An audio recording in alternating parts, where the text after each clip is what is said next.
Sudah sesuai ekspektasi Mbak Sinta ya. Jadi memang setelah, ada sedikit gejolak akibat, isu debt ceiling, ini memang, ekspektasi pasar terhadap suku bunga Fed cukup dinamis. Jadi kita perhatikan, dalam beberapa minggu terakhir ini memang terjadi perubahan ekspektasi terutama di pasar futures ya. Kita perhatikan, terakhir probability-nya memang di, bulan ini, berubah drastis ya dibandingkan beberapa minggu lalu di mana pasar berekspektasi memang akan menahan suku bunga di bulan ini. Jadi, eee, kelihatannya ini masih akan terus berlangsung ke depan, tergantung data. Jadi kalau kita lihat data terakhir ini memang, relatively robust ya untuk data misalnya personal consumption expenditure yang biasa dijadikan, acuan oleh Fed, lalu juga non-farm payroll ya. Di sisi lain tapi ada beberapa data yang mix termasuk juga data, jobless claim yang agak melemah juga. Jadi kelihatannya ini masih akan, cukup dinamis dalam 2 bulan ke depan dan saya juga melihat ini bukan berarti walaupun ada statement ataupun juga ekspektasi dari pasar bahwa kemungkinan masih ada kenaikan 50 basis poin, tapi saya melihat ini masih data dependent.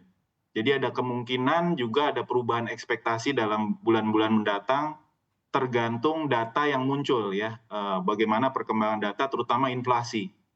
Karena, sebelum, diumumkan, kemarin oleh Fed, itu kita perhatikan inflasi dari Amerika itu, menurun drastis ya ke arah 4%.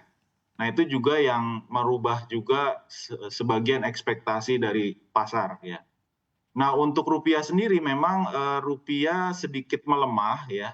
Ini mungkin juga ada pola seasonal di situ termasuk juga permintaan domestik yang relatif menguat di pertengahan tahun ini, tapi juga kaitan juga dengan ekspektasi kenaikan suku bunga Fed ke depan ini juga mempengaruhi. Saya perhatikan juga indeks dolar agak sedikit menguat ya, pasca pengumuman, Fed kemarin dan ini juga berkontribusi kepada sedikit pelemahan rupiah. Apalagi kemarin kita lihat, pengumuman data perdagangan trade surplus kita agak berkurang ya, dari sekitaran 3,9 billion, kemarin diumumkan hanya sekitar 400 juta dolar ya.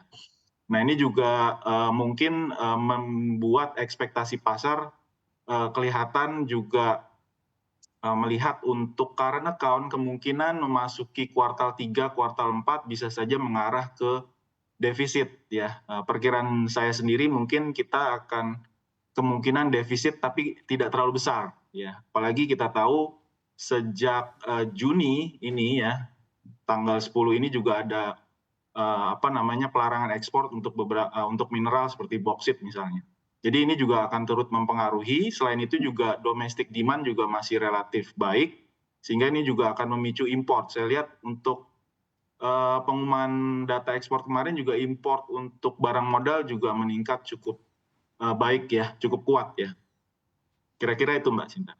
Baik, terima kasih Pak David untuk penjelasannya. Lalu saya ingin ke Pak Yusuf. Bagaimana tanggapan Anda Pak Yusuf terkait dengan rupiah yang justru melemah di tengah kalau kita lihat The Fed yang tetap menahan suku bunga acuannya? Iya, saya kira sebenarnya saya sepaham dengan Pak David bahwa pelemahan rupiah memang lebih kepada ekspektasi pasar ya, terutama untuk ekspektasi pasar ke depan. Karena ini tidak lain dari indikasi yang diberikan oleh The Fed bahwa mereka masih akan melanjutkan sikap hawkish mereka, terutama dalam beberapa bulan ke depan. Dan kalau kita lihat, meskipun data inflasi itu telah mengalami tren penurunan, tetapi jangan dilupakan bahwa di sepanjang tahun 2023, The Fed menargetkan inflasi itu bisa berada di kisaran 3%. Nah, oleh karena itu, saya juga sepaham bahwa kemungkinan sikap The Fed juga akan ditentukan oleh seberapa cepat inflasi akan turun di beberapa bulan ke depan.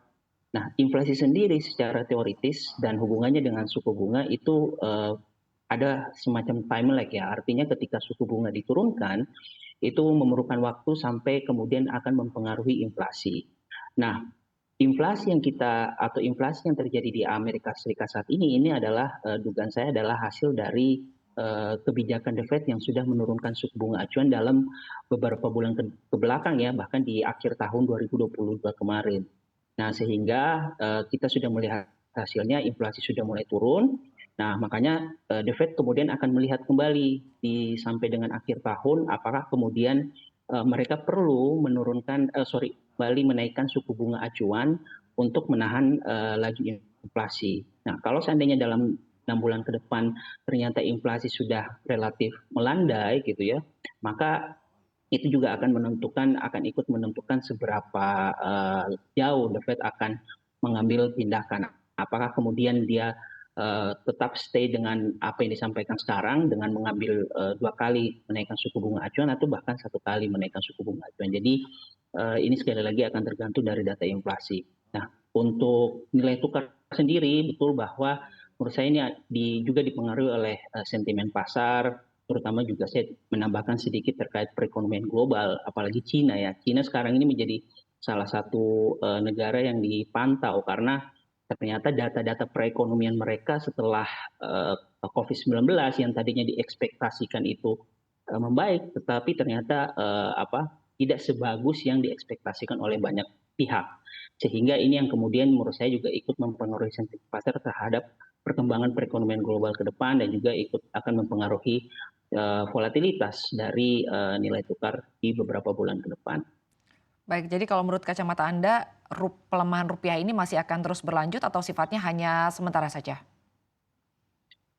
Iya, kalau kita melihat dari pergerakan tentu ini masih akan terus berlanjut ya volatilitasnya karena sekali lagi ada ekspektasi bahwa The Fed masih akan melanjutkan kebijakan suku bunga acuannya dan kalau kita lihat dari data Cina ini juga masih akan menunggu beberapa data acuan sehingga indikator-indikator inilah yang kemudian menurut saya akan mempengaruhi ya beberapa hal yang mempengaruhi pergerakan nilai tukar rupiah itu sendiri. Nah, ditambah juga dari data di dalam negeri.